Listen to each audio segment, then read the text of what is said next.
Hi everyone, I am Chris Yang, from the University of Washington. I will be presenting my work, CameraPose. Weakly-Supervised Monocular 3D Human Pose Estimation by leveraging in the wild 2D annotation. For monocular 3D human pose estimation, we usually obtain the 2D pose using some CNN-based 2D estimator first. Then only feed those XY joint coordinates into the 3D estimator to get the 3D pose predictions.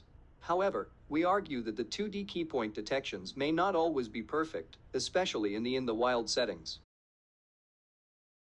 Furthermore, most works use 2D keypoint coordinates solely as input, but the level of uncertainty of them are not the same. More importantly, the access to datasets that have 2D and 3D annotations at the same time are limited due to expensive cost and labeling process. Therefore, we present our work, CameraPose, which tried to incorporate the rich 2D-only dataset using a weakly-supervised method. Here is the overall framework.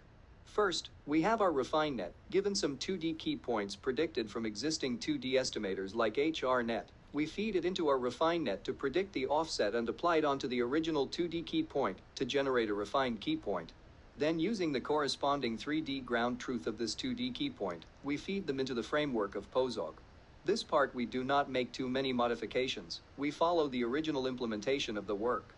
As you can see, after the generator generates some parameters to change the 3D pose, something like the bone angle, the length of each bone, or the camera viewing angle, the new 3D and 2D pose are fed into a separate discriminator to see if the poses are legit for further training.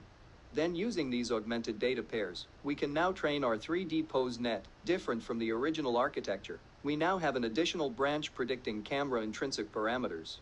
This can eventually help us to also compute loss for those data without 3D annotations with a simple reprojection action. This is the overall loss when we update the weight with datasets that have both 3D and 2D ground truths. And this is the loss when we train with the rich 2D only dataset. Here are some quantitative results. We train our model using human 3.6M and MPII. We also use the same model to report the metrics to evaluate cross-dataset generalization ability of our framework. Here are some qualitative results on various datasets.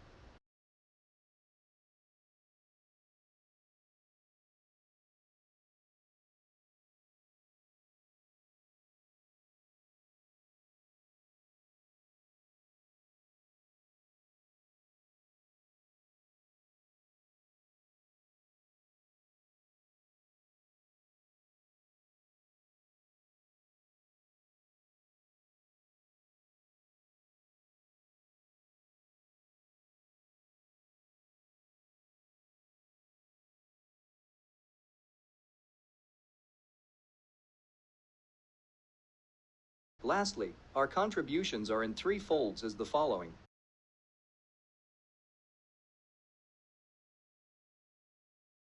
Thank you.